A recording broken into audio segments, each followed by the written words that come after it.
വർക്കല പാപനാശത്ത് തിരയിൽപ്പെട്ടത് തർപ്പണത്തിനെത്തിയവരാണ്. തിരയിൽപ്പെട്ടവരെ രക്ഷപ്പെടുത്തി. ഒരാൾ ആശുപത്രിയിലാണ്. ശാലിനി ചേരുന്നുണ്ട് കൂടുതൽ വിവരങ്ങളുമായി. ശാലിനി, ഇപ്പോൾ ബലിതർപ്പണത്തിനായി എത്തിയവരാണ് തിരയിൽപ്പെട്ടതെന്ന് മനസ്സിലാക്കാൻ സാധിക്കുന്നുണ്ട്.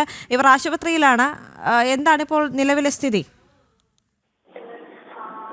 ദേവിക, അല്പസമയം മുമ്പാണ് തിരുവനന്തപുരം വർക്കല പാപനാശം കടൽ തീരത്ത് ബലിതർപ്പണത്തിനെത്തിയ രണ്ടുപേർ തിരയിൽപ്പെട്ടത്. ഇതിൽ രണ്ടുപേരെയും രക്ഷപ്പെടുത്തിയിട്ടുണ്ട് എന്നുള്ളതാണ് നമുക്കിപ്പോൾ അവിടെ നിന്നും അറിയാൻ സാധിക്കുന്നത്. അതിൽ ഒരാളെ ആശുപത്രിയിൽ പ്രവേശിപ്പിച്ചിരിക്കുകയാണ്. വർക്കലയിലെ തന്നെ സർക്കാർ ആശുപത്രിയിലേക്ക് മാറ്റിയിട്ടുണ്ട് ഈ വ്യക്തിയെ.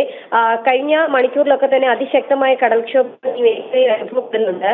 അതിശക്തമായ തിരമാലകൾ അടിക്കുന്നുണ്ട്. അതുകൊണ്ട് തന്നെ ഈ തിരയിലിറങ്ങി കടലിലിറങ്ങി ബലിതർപ്പണ ചടങ്ങുകൾ നടത്തുന്നവർ പൂർണ്ണമായും സുരക്ഷിതരാകണമെന്നുള്ള മുൻകരുതലുകൾ ജില്ലാ ഭരണകൂടം നൽകിയിട്ടുണ്ട്. ഒപ്പം തന്നെ വർക്കല നഗരസഭയും ദേവസ്വം ബോർഡും നൽകിയതാണ്. കൂടുതൽ ലൈഫ് ഗാർഡുകളെ അടക്കം ഇതിനായി നിയോഗിച്ചിട്ടുമുണ്ടായിരുന്നു. പക്ഷേ ചില വ്യക്തികൾ, ചില ആളുകൾ ഈ ചില സമയത്ത് കടലിലേക്ക് ഒത്തിരി കുറച്ചുകൂടി ഉള്ളിലേക്ക് പോയിട്ടുണ്ട് എന്നുള്ളതാണ് മനസ്സിലാക്കുന്നത്. ഇങ്ങനെ തിരയിൽപ്പെട്ട രണ്ടുപേരെയാണ് പിന്നീട് രക്ഷപ്പെടുത്തുകയും ലൈഫ് ഗാർഡും ഒപ്പം തന്നെ അവിടെ ബലിതർപ്പണ ചടങ്ങുകൾക്ക് എത്തിയവരും ചേർന്ന് രക്ഷപ്പെടുത്തി ആശുപത്രിയിലേക്ക് മാറ്റിയിട്ടുള്ളത്. ഇവിടെ നിന്ന് വന്ന വ്യക്തികളാണ് എന്നതിൽ ഇപ്പോൾ ഒരു സ്ഥിരീകരണം വന്നിട്ടില്ല, വ്യക്തത വന്നിട്ടില്ല എന്നുള്ളതാണ്. എന്തായാലും അതിശക്തമായ തിരമാലകളാണ് ഈ മേഖലയിൽ ഉണ്ടാകുന്നത്. ശക്തമായ മഴ വരുന്ന 5 ദിവസം കൂടി തുടരുമെന്ന് മുന്നറിയിപ്പ് നൽകിയിട്ടുണ്ട്. കടൽക്ഷോഭത്തിന് കേരള തീരത്ത് സാധ്യതയുണ്ട് എന്നുള്ള മുന്നറിയിപ്പ് നിലനിൽക്കുകയാണ്. ഈ സാഹചര്യത്തിലാണ് അതീവ ജാഗ്രതയോടുകൂടി നടന്ന പാപനാശത്തെ ബലിതർപ്പണ ചടങ്ങിൽ ഇപ്പോൾ രണ്ടുപേർ തിരയിൽപ്പെടുകയും ഇവരെ രണ്ടുപേരെ രക്ഷപ്പെടുത്തുകയും ചെയ്തിട്ടുള്ളത്. ഒരാളെ ആശുപത്രിയിലേക്ക് മാറ്റിയിട്ടുണ്ട്. കാര്യമായ പരിക്കുകളോ മറ്റു ബുദ്ധിമുട്ടുകളോ ഉണ്ടായിട്ടില്ല എന്നുള്ളതാണ്